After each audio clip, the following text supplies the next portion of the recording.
Welcome to Think Big with Dan and Qasim. Join hosts Dan Melnick and Qasim Masood as they explore big ideas, limitless possibilities, and engage with visionaries, entrepreneurs, and thought leaders who dare to dream big, get inspired, motivated, and find practical tips for personal growth.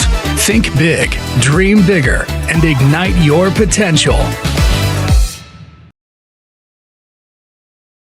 All right, welcome to Think Big with Dan and Qasim. So if you want to go ahead and introduce yourself, tell us where you live and what you do for a living. Hi, nice to meet you. So my name is Itay Forer, and I currently live in Israel, although right now I'm in Greece. And what I do for a living, I'm an entrepreneur, mentor, a coach, and a consultant. Awesome. So can you just talk more about your entrepreneurship? So what kind of business did you start and what made you want to get into entrepreneurship in the first place? It's a great question. I guess my entrepreneurship journey started when I was in high school, and I'm talking about back in like 2002 when the internet wasn't the first or anybody used the internet back then. In my high school days, I just started doing like I teach people within my high school. It's like kind of like a tutoring. And when I saw that I keep bringing more and more people, my uncle had like some kind of an office or a room in his office. So I took this room from him and I started bringing college students to teach. And I almost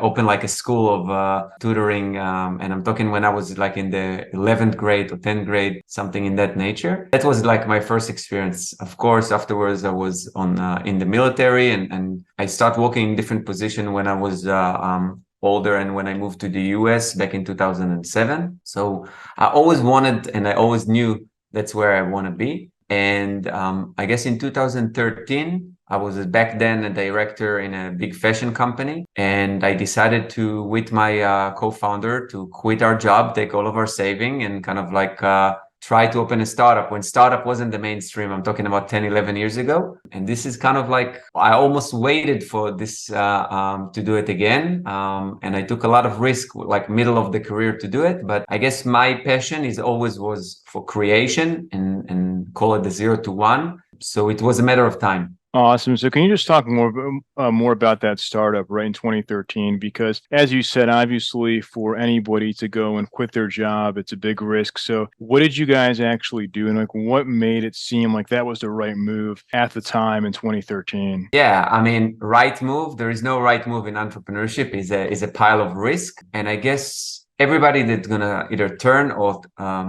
will turn to entrepreneurship need to understand you need to embrace the uncertainty. And if you think anything is certain, you're wrong. So either you love it or you don't. Some people don't, and I'm not judging. There is no good or bad. But if you decided to go to entrepreneurship, you need to embrace the change, the stress, I would say the unknown. And for us, I guess the biggest thing was we tried to solve our own problem. So it's not like we were looking something to do, and it was me and my friend. And back then we met like once a week in Bryant Park, because we lived in Manhattan. It's we walked close by, so we met every week for like lunch. And we were like early adopters back then. It was the beginning era of the on-demand, the started of Uber, Airbnb, DoorDash, Seamless, all those different on-demand services. And we were very much early adopters in a lot of stuff. We didn't come from a startup background or anything like that, but we had a big problem with laundry, as funny as it sounds, especially in Manhattan, where 85% of the apartment doesn't have washer and dryer within the unit. So it was a nightmare to do. And even with the current solution, like each of us waste a lot of energy and time. So after talking for a while, we said, okay, let's research it a bit. So we took weekends while we're still in a full-time job, and both of us were director level. I want you to understand, like managing 14, 15 people, making a nice 6-figure job. And we wanted to solve our own problem. And then we travel around on the weekend of like hundreds, if not thousands of laundromats and cleaners, learn more and more about how is the industry and what's going on there. And then we felt like it's almost like a mission for us to solve it. After a few months of research and I just at that moment, I remember I just read, it was just out, the book of Eric Ries of the Lean Startup. So it was just out like not a lot of people knew it. And I read it and I said, okay, let's practice it. So we did this lean kind of a methodology of taking friends of friends, doing interview, learning more about the problem. Although we were the customers, we still wanted to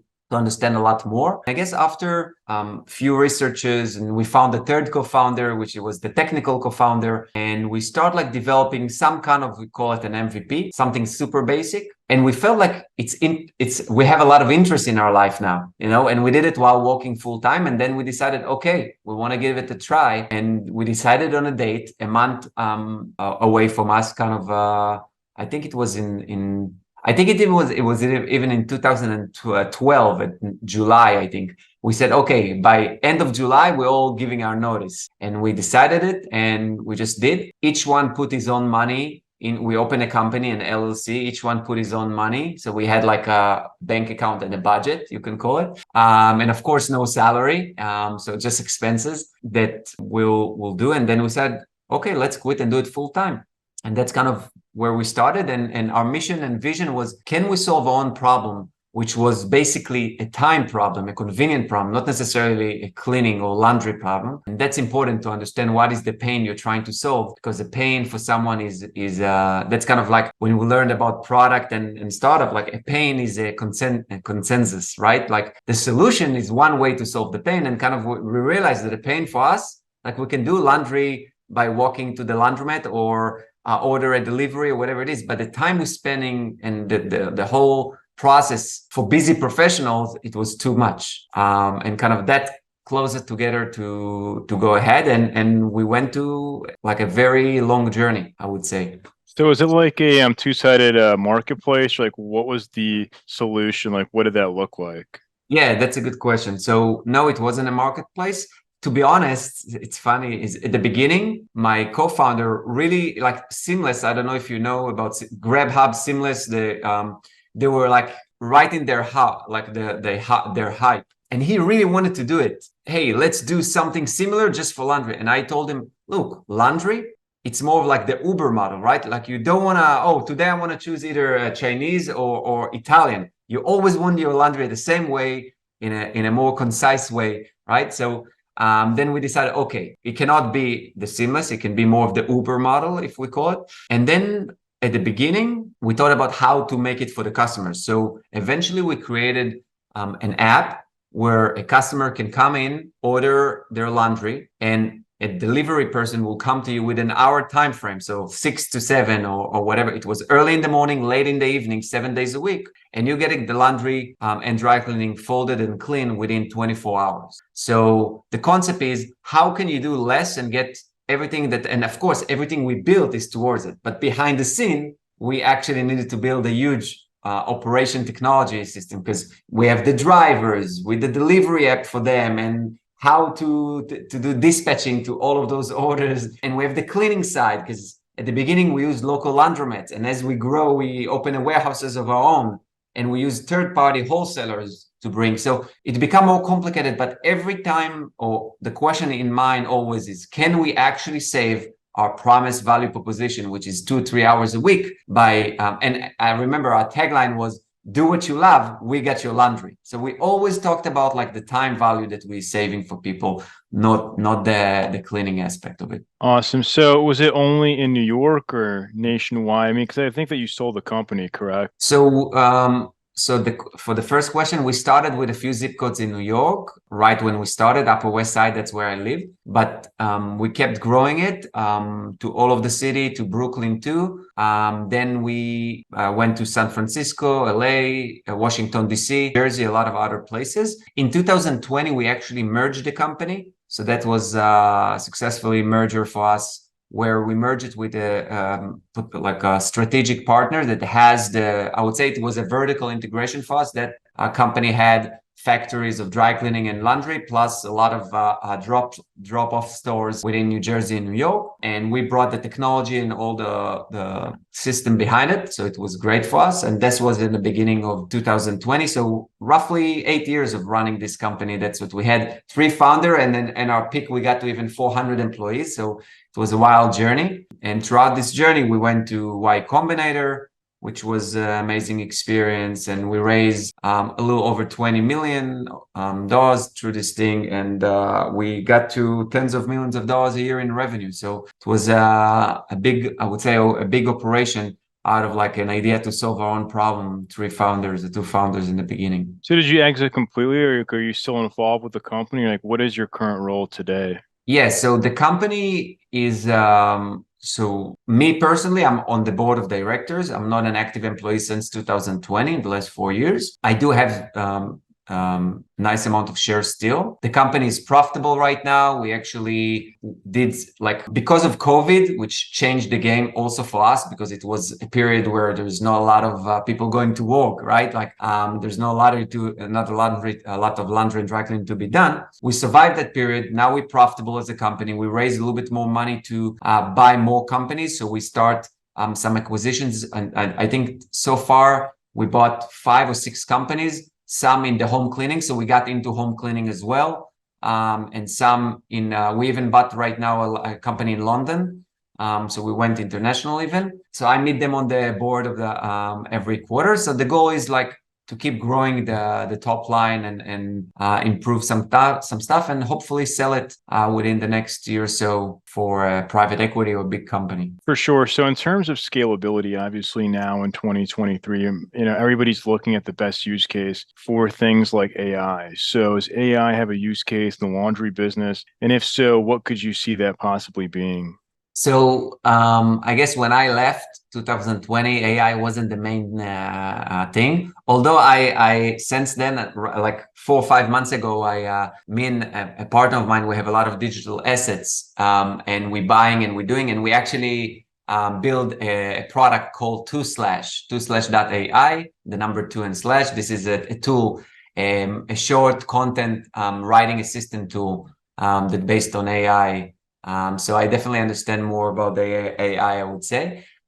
So to be honest, I would say the only way to improve, because we did something that is super physical, you actually need to clean the laundry. The majority of stuff that we did with AI, and we actually use AI even back then, was primarily in terms of the operation. So in terms of predicting that was more of a machine learning, but also AI, predicting the orders. So we know how many driver to stack in a certain given time, how to do the right routing based on a lot of information we got. So a driver collect everything from the moment they park until they actually picked up and things from that nature. So we're able to calculate and predict, okay, how long that thing is going to happen. So, and the money we did was from operational excellence, right? So that gave us leverage. And in terms of the warehouse itself, also, it gave us a lot of prediction, how many spots will be open, available, and things from that nature. And it was primarily for those things. And if you're asking me, first, laundry and dry cleaning would not disappear. Like technology, it's not like tomorrow someone can change it. The consumption is different, but I guess the AI will probably be on the operational side. Because it's all about like labor costs. So if I can know how to staff correctly, use their time correctly, predict correctly, that level can give you a lot more, I would say, profit versus the old way where it was pen and paper or just randomly shifts, right? There is no flexibility with that to make more out of this challenging time. For sure. So you mentioned that the goal was obviously to get acquired by private equity. So what is the biggest challenge between this now, the current, company status versus getting to your goal of being acquired? Like what's, I guess, like in the way of, achieving that? Yeah. So I guess the way I see it is the world is changing fast, right? So in order to create any acquisition, right, you need to create some kind of FOMO, right? Fear of missing out. And you have to create a momentum going. In our case, we were in a certain revenue before COVID, and boom, COVID hit, and we closed the deal on January 20, and COVID hit March 30, whatever it is. And it changed the role, like it changed things for us. Thank God we had the operational, like the business that were merged with us it was great for them because we had the operational, I would say, delivery infrastructure. But in this case, when you're trying to make it like to get acquired or to sell your company, the biggest challenge is how do you create a momentum? So, and you need to bet on things, right? Like, let's say we are betting on M&As, saying, okay, we can buy cheaply, and with our technology, with these things, we can grow to every place in the US and do a lot of different things, which is great. Then you need to make sure that, okay, is it actually happen? Okay, maybe now businesses are more expensive or cheaper, or whatever it is. So you need to create a momentum for a short period, not a short, but I'd say medium period of time in order to create interest. And that's the hardest thing. And by the way, it's similar when you're raising money, right? Like when you raise money from investors, you need to create some kind of, I would say, leverage in order for them to have fear and of missing out and actually want to give you the right valuation and the right terms to make it more make sense, to make more sense for you to get their money. So what kind of valuation are you looking for from these private equity? So it all depends on where we can grow it.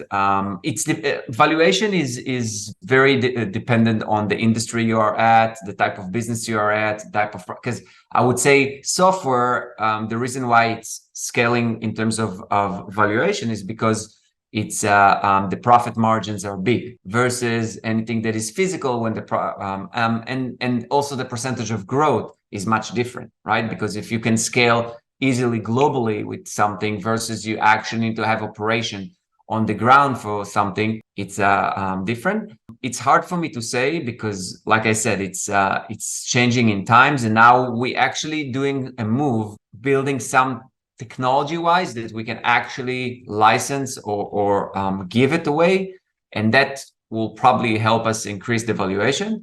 But I guess for the audience, those that either has a small company or a bigger company, the moment you're putting a technology into it, or some kind of a SaaS model, or some kind of a way to have to grow the subscription or to grow some predicted revenue with a high profit margin, then you can change the narrative of talking about multiples, right? Like if a small business is talking about 3 to 5 multiple, like, you know, a SaaS can have 20 time multiple. It depends on percentage of growth and the percentage of revenue. So, profit. So that's kind of how I would think about it. I can't disclose a lot of the stuff because, you know, it's but that's the mindset of how to think about it. So is it only B2C or is it B2B? Like, are you working with companies? Like, what are your kind of customers look like? So I would say primarily B2C. However, we do have partnership with either gyms or big corporations that had a lot of things to clean, because we do have like trucks and things from that nature. We also work with the B2B with the office cleaning, not just home cleaning, but office cleaning. So that definitely boosting the revenue. But like I said, it's at the end of the day, you're doing something physical. Doesn't matter if it's a B2B or B2C, and that's the biggest challenge. And this is why we're trying to put some technology now into sell the technology itself, for example, for other cleaners or for other places around the US to make us more attractive in terms of selling our software, which operates well. For sure. So in terms of the software, like, how do you even get the word out? Because, you know, I think that, you know, obviously many people, I'm sure, could use a solution, but they don't even know that, you know, it exists. So how do you get the word out? Like, how do you go about acquiring new customers? So from if you're talking about the new way, what I told you about the technology, or you're talking about in general the B2C? Just business? both. Yeah, just both. So from the B2C business, a lot of it was referral at the early days. The first 3 or 4 years, we got, I think, 70% of came from a code of their friends because they were happy about the service. They wanted to brag about it, and we did give them, like, whoever refer, you can get some money. So that was a great, I would say, acceleration tool for us.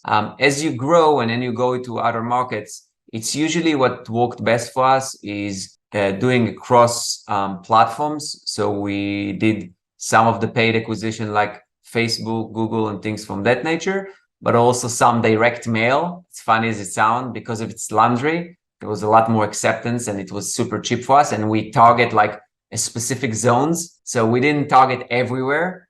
We target like a specific streets. We know the population type and things from that nature. It was like pennies per maybe like less than 20 cents per brochure, and then the conversion was pretty good. And regarding bigger businesses, if the B2B, it's a lot more of like sending emails. a lot of them are actually looking for services like that. And what they need is a convenience. So I would say the trick here is to talk about the problem. Like in anything you sell, if you talk to the customer about the solution, they're going to get overwhelmed. But if you talk to them about the problem, that would help us. And the moment we even on the B2C, when we talked about, like, even I remember we did a subway campaign in New York, which was super expensive for us, but all of the team was about binge watching Netflix over the weekend and mimosas on Sundays, like talking about what they're missing. So they realize, wow, yes, I still find myself over the weekend, try to find my local or do myself a thing. So when we remind them the problem, not necessarily what are we doing. I guess this approach really helped us in terms of growing, emphasizing on the problem side. For sure. So what would you say is the one biggest piece of advice that you wish you knew before you started this company? Yeah, wow.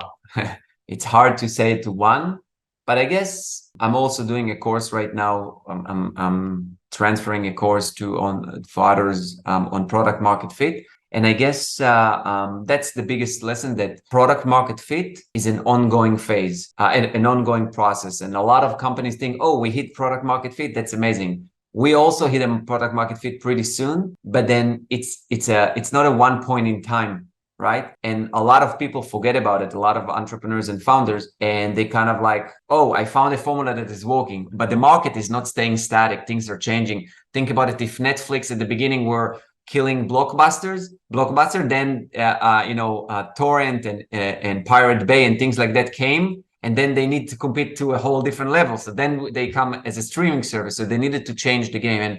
And I feel like a lot of startups are too much focusing on keeping the existing instead of like looking strategically that product market fit is not one point in time. And that also hurt us because we didn't react fast enough for the changes. So I would say that probably was one of our biggest challenges. We overcome it, but there is an opportunity cost. So I would think about, that's probably the biggest advice in terms of growing a company, because product market fit, so startup equal growth. And in order to hit exponential growth, you have to have product market fit. So it means that product market fit is everything, right? And a lot of people forget about it. And product market fit is, like I said, it's not one point in time. This is why it's always need to be in your mind. And if it's not, as the founders, so that you're probably not focusing on the right things. For sure. So yeah, I mean, that's very good advice. Like if somebody watching this wanted to reach out to you, do you mind sharing your website or best way to get in contact with you? Sure. I'm probably going to share the link to my personal website. There you can find a course that I'm doing on product market fit. I'm doing also one-on-one, and I have some other information like a blog and things from that nature that you can check out. Awesome. Well, Itay, thank you so much for your time today. We're rooting for you. And yeah, thanks again. Thank you so much. It was a pleasure having you. Likewise. Thanks. All right. Bye. Bye-bye.